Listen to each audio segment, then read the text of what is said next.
3, 2, 1. So guys, ito na pala yung tatlong pinagawa sa atin. Ang kulang na lang ngayon, ang kulang na lang ngayon is test fire. Pero syempre, bago natin test fire, i-curve natin. Yan na guys, ang gagawin natin, bubutasan na lang natin ito. Para maikabit na natin tong yung pipeline niya. Pero ang diskarte nito, dahil sobra naman tong haba, 12 inches ang haba nito, ang gagawin nila, puputulin na lang to nila dito. Tapos pag putol, yun din ang ikakabit dito para dugtungan. Bahala na sila, diskarte na to ng buyer ko kung anong gagawin niya. Diskarte niya na yan. Ang gagawin nito, lalagyan lang to ng tiplon para hindi lalabas ang langis. Madali lang, effective yan yung tiplon. Yan, ganyan lang yan. Kasi yan din yung linagay ko dito. Wala naman langis dyan. Pero dito, diskarte na nila kung paano to. Guys, ito na yung una. Apat lang yung butas sa taas. Para pwede niyang butasan, pwede niyang dagdagan, pwede rin ganyan lang.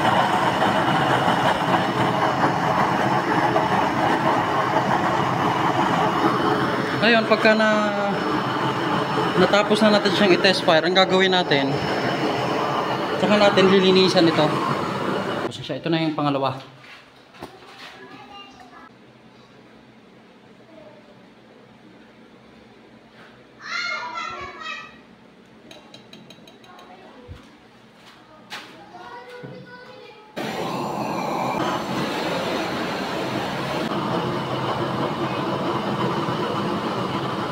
Sobrang blue niya, no?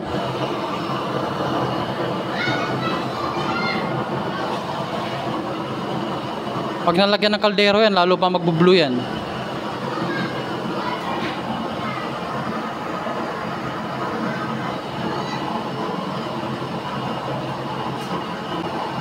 Yan na guys, mamaya update ko na lang kayo sa pangatlo. Kasi matatapos na rin naman yan. Kunti lang yung langis na nilalagay natin. Ito nga pala yung yung oil pipe niya. Ang gagawin dito, isusuksok lang dun sa butas. Tapos, syempre, hindi naman po pwede dito kasi masyadong mahaba. Puputulan lang nila dito. Tapos yung putol nito, yun din ang ikakabit dito.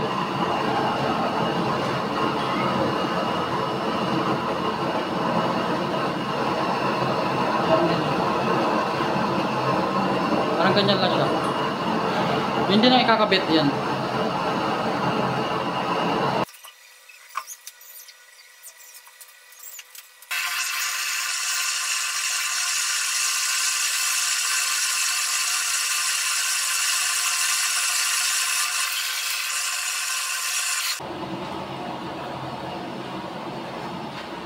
Ganun lang po kabilis magpa-apoy niyan. Basta meron kang yung double torch, saglit lang. Ngayon, mabilis nang aangat ng apoy niyan kasi mainit na. Yan. Meron siyang apoy pero hindi pa umaangat. Diba? Pero yan guys, mabilis nang aangat niyan kasi mainit na yung chamber.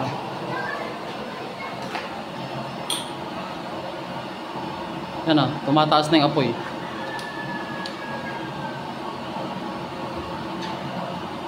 Yan, tumataas-taas na yung apoy. Basta yung tawag dito, yung torch na gamit mo, dalawa, saglit lang talaga siya umapoy. Yan parang wala pa nga yatang 1 minuto yun,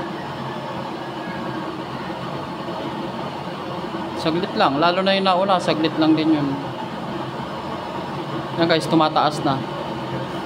Mabilis kasi makapagpainit ng chamber yung torch na yun kasi pang welding torch ang ang design niya. Meron kasing torch na para sa pagkain. Ayan, pang soldering torch yan, kaya malakas ang apoy niya. Tapos nga pala guys, dagdag ko lang, yan siya, 8 yung butas yan, yung isang yan. Pinawalo sa atin, kaya yan 8 yung butas niya.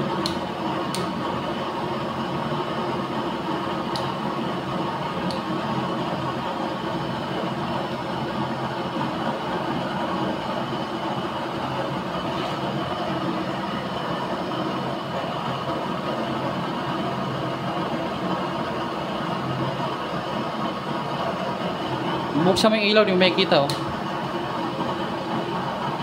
Pero kung papatayin mo, makikita.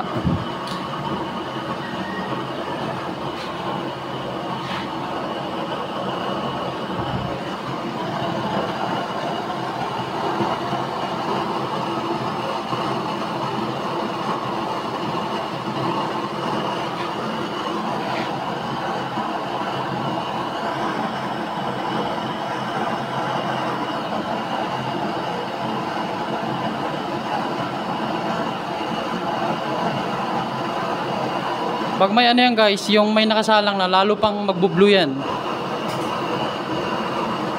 GI kasi, parang meron yan siyang ano, parang merong pintura na nakakabit sa kanya. Parang ganon. Kaya yun ang ano, yun ang ginagawa ko para matanggal yun. Ginagamit ko yung chamber ng isang beses, sinusubukan ko siya. Tapos tsaka ko ang gagamitan ng ayun, yung ano, yung steel brush na kinakabit sa grinder.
Na sila, babalutin na lang natin. Tapos meron din nag-order sa akin ng ganito. Yan. Medyo may pagka ano na siya. Ito order sa akin. May butas na. Itong ano na ito, ang D5 rin yan. D5 na schedule 40. Yan. Ito ngayon, babalutin muna natin to.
ilalagyan na lang natin ng waybill para ma-drop off na. Guys, so ngayon ito lang muna yung maiaano natin, itong apat. Ito lang muna yung ma-drop natin ngayon. Ito kasi itong order na to ngayon naubusan ng ano ng D4, puro D4 to. Yan, naubusan ng D4 na tubo. Kaya bukas na yan. Ito muna ngayon. Lagyan natin ng waybill ngayon. Si ano to guys, si ito Venancio Blasa. Ang bari yung babayaran niya $12.94. Pero guys, ano, maliit lang yung shipping fee ng delivered. Yun, sa ano to, Sinalang Elementary. Di ko alam saan yan eh. Baka sa Abra. Ko lang alam. Sensya na yung kamay ko nga pala, ang dumi, hindi pa ako nakapaghugas. Minadali ko kasi yung ano, drop off. Kailangan mahabol to ngayon kasi hanggang alas 7 lang yung logistic hub eh. Yan. Ayan siya dyan. Order mo sir, parating na. Tapos ang sunod naman si Miguel Mariano. Parang kumuha na to dati. $12.94 lang din. Okay. $12.94. Flash Express. Yan ah. Ito yung courier na kuha. Ay yung ano, pangalan ng logistic hub na bababaan natin. Flash Express. Ito kasing tatlo, puro to Flash Express. Kaya kailangan, once na drain up mo siya, kunwari, sinip mo siya ngayon sa application, dapat ngayong araw din. Mabilis kasi mag-pick up tong mga to eh. Kaya nga tinatawag na Flash Express eh. Hindi kaya ng mga JNT na ano, hindi masyadong stricto pagdating sa pick up. Ito naman guys, si ano to, Joe Fred Apatan ba? Tama ba? Yan na. Sir, parating na order mo. Tiga South Cotabato, General Santos. Ano to? The Angas South. Sorry guys, di ko mabasa. Hindi ako familiar sa mga ganyang masyadong malayo na yun pa. Yan lugar na yan dito. O nga pala guys, sa sobrang layo, tinan nyo babayaran niya guys. Oh. Maabot ng ano, ng samantalang yung bili niya dito sa item, ano lang, 1.2. Pero dahil sa layo nga ng distansya niya, umabot ng yung babayaran niya, ano, 1.409. Kahit pa paano, mababa na yon kung dito ka sa ano, sa Lazada kukuha. So ito naman kay sir. Ito si sir, tiga Tarlac lang to. Yan, tiga Tarlac lang. Hindi babayaran niya 524. Pero ito yung kanina na ano, na isang plate na para sa D5 na chamber natin. Yan. So mas mababa siya, no? Mas mababa ng price. Pero guys, ito sa akin, ano lang to, 400 lang to. Kaya lang naging 524 kasi may shipping fee. Okay na. Ngayon i-drop ko na muna to. Dapat pick up to eh, pero hindi ko na yan, makikita niyo dito guys.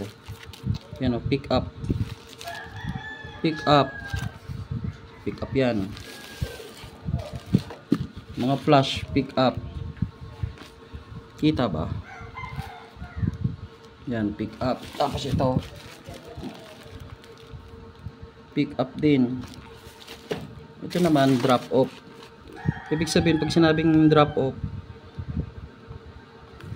ano mo siya, ikaw mismo yung maghahatid dun sa logistic hub. Pero sa akin, itong mga pick up na to, hindi ko na to hindi ko na to ihintayin na pick upin pa. Ako na mismo yung magdadrop kasi malapit lang dito sa amin yung pinagdadrapan ko nito. Ayun o guys, nakikita nyo yung bubong na yon. Yung kulay blue na bubong na yan. Yung kulay blue na yan, dyan lang ang drop off. Dyan lang ang drop off niyan. Pero malaki yan, malaking ano yan, malaking parang ano siya. yung mga bodega. Yan. Diyan ko lang yan siya i-drop off. Ayan, okay na. Ako na mismo magda-drop, di ko na ipapa-pick up pa. Punta na ako guys. Ito na guys, ito na yung sinasabi ko kanina ng asulang bubong. Ito na yon. Andito na ako, doon ko na lang i-drop sa may puting van yan. Yung puting van na yon. Doon ko siya i-drop yung may nakabukas na gate. Okay na guys.